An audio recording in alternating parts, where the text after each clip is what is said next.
on YouTube? It's your boy Greg back again with another video. If you're new to this channel, we talk about fragrance related topics, so if there's something that you're interested in, please consider hitting that subscribe button. Make sure you hit that notification bell so you'll be notified every single time I upload. Alright, so today I have another review for you guys, and this review right here is going to be on a fragrance from the house of Cartier, and it's Dior Homme Parfum. Alright, so this fragrance right here is a fragrance that is underrated. I really believe that the whole house is underrated. This house has so many good fragrances that I really don't hear many people talking about, and I'm talking about top tier fragrance reviewers. They just don't talk about the house of Cartier. And I'm telling you guys, if you're not really into fragrances, or you're always, going to see fragrances based off the videos that you watch, I'm letting you know that this is a house that you really should check out. They're easily accessible. You can go to Macy's, you can go to Dillard's, and they're going to have it in stock for you to smell. But besides all that, let's talk about this fragrance right here. So as usual, we're going to start with the presentation. I'm going to go ahead and give you the note breakdown and tell you what I'm actually getting from it. All right, so this right here is the box. Nothing special. It's simple, not bad looking, has the name in the front, writing on the bottom, red box. I know a lot of you really don't even care about the box, so whatever. And then here goes the bottle. I mean, if you've seen the Declaration line, the bottles do look like this. They have, kind of a spray stopper mechanism right here. Decent glass bottle. It actually does look chic, looks mature, nice. I love the color of the juice. So now let's go ahead and talk about the notes that are actually in this fragrance. All right, so the note breakdown for this fragrance is bitter orange, spices, cardamom, cumin, leather, cedar, benzoin, vetiver, tolu, balsam, and amberwood. So to me, when I'm smelling this fragrance right off the bat, you're definitely getting that cardamom and that cumin. That cumin is very, very, very prominent in this fragrance. So if that's a note that you really don't like, I'm gonna tell you like this, at the first, let's say 10, 20 minutes, maybe even 30 minutes, depending on your skin, you're definitely gonna get a strong hint of cumin. But it does fade away. It's not as strong as it is when you first spray it on. So I would definitely say don't let the cumin scare you away, but it is there. But besides the cumin, this fragrance is amazing to me. It's one of those fragrances that when you smell it, it just really just puts you in a good vibe. It kind of calms you down because it is somewhat of a sweet fragrance, but it's kind of like a more balsamic sweet fragrance. It's not like a, super gourmandish type of fragrance. It's not like that. Just imagine a bubble, and the outer layer is, warm, sweet, having the balsamic resins going on, and then that centerpiece is spices, just straight up spices. But as that spiciness just kind of starts to fade away, you really starts to get woody. It doesn't get too dry, but it does get, woody. And it also gets a little bit powdery to me. I don't know if anyone else gets that when they smell this, but to me, it does get a little powdery.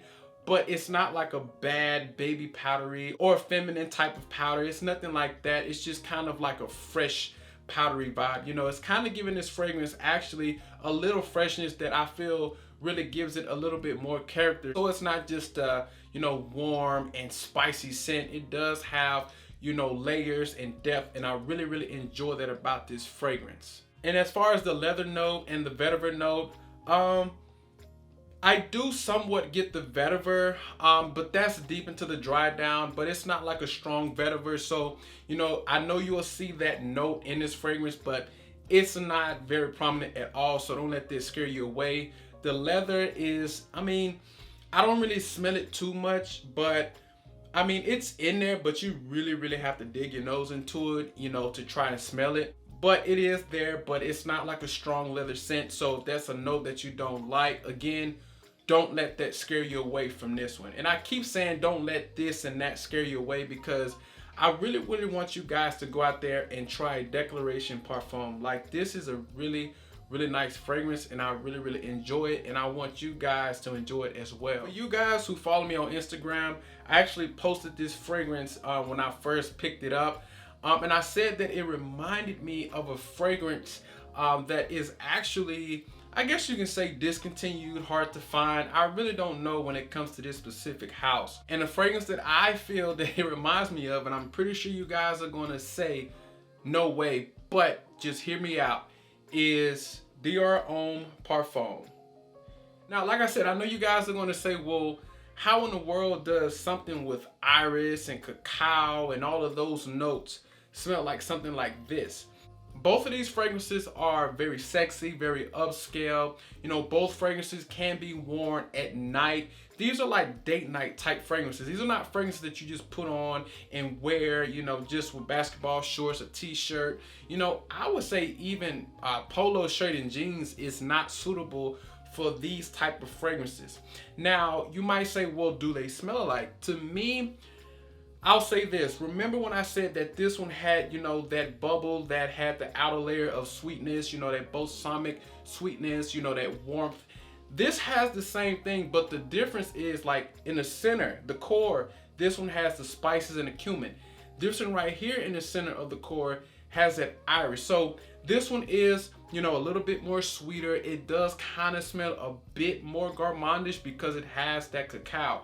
But I'm telling you, once they dry down, they actually become very, very similar. They're not the same, but they are very, very similar. Now, I know you guys may say, well, how is that relevant to Declaration, you know, Parfum? I'm gonna tell you why. This fragrance is very, very hard to find. Even when it wasn't discontinued, it was hard to find. So I know that a lot of people have, you know, on Dior Homme Parfum out there with the prices jacked up. So I feel that Declaration Parfum would definitely be a great alternative to this one. I would definitely say go ahead, go in the store, try this one out. If you have this at home and you have this one as well, go in that comment section and let me know. Now, I don't want you to go based off the last time you smelled this one or last time you smelled this one. I want you to literally go and spray this one and spray this one and just kind of match them up. See if they actually do smell alike to you. And come in the comment section and let me know. I'm telling you, to me, these two smell very similar. And even if you don't think they smell similar, they fit the same scenario. You know, warm, sexy fragrances, you know, upscale, and you have to dress them up, you know, kind of date night type of fragrances. Definitely fit the same scenario. So, you know, even if you feel like they don't smell the same, you have to admit that they do fit the same purposes. All right, so let's go ahead and talk about the performance. Now, this one right here is no slouch. It's a beast on my skin. You know, I'm getting at least 8 hours or more. Actually, I'm getting more than 8 hours. I'm gonna tell you like that. But it's not projecting heavy. But for the first 2 hours, I'm definitely getting a strong projection. So the performance is definitely not going to be an issue when it comes to Declaration Parfum. And as far as the pricing, you definitely can get this one, you know, for around 60 to 70 bucks. But I will say this, sometimes this is hard to find. It stays sold out on, you know, websites that I normally buy discounted fragrances. But so I actually had to buy this retail because it's always sold out. But the good thing about it, like I said, you can go to Macy's or you can go to Dillard's, Nordstrom's, and you can actually smell it. So do yourself a favor, go to one of the retail stores and smell this, come back to my video, and let me know what you think about it. It's gonna wrap up this video. I had to get this video out for you guys because that is a fragrance that I feel is just criminally underrated. It's a great fragrance, you know, and in my opinion, I feel like it's probably top 5, maybe even top 3 designer fragrances. It does not smell like a designer fragrance. It has niche quality, you know, through in and throughout. So if you have smelled that fragrance, please go in that comment section. Let me know what you think about it. And also for you guys who own Dior Homme Parfum and Declaration Parfum, let me know if you think they're similar. But remember what I said, you know, the core is different, but you know that outer layer is the same. Once it dries down, they're actually very similar. It's a great alternative in my opinion, simply because Dior Homme Parfum is hard to find. And when you do find it, you know, people trying to break the bank. And I know you guys are, you know, out there not willing to be paying $200 and $300 for a fragrance that was once, you know, 80 to 100 bucks. All right, so if you liked the video, go ahead and give your boy a thumbs up. And that's it. Take care. Peace.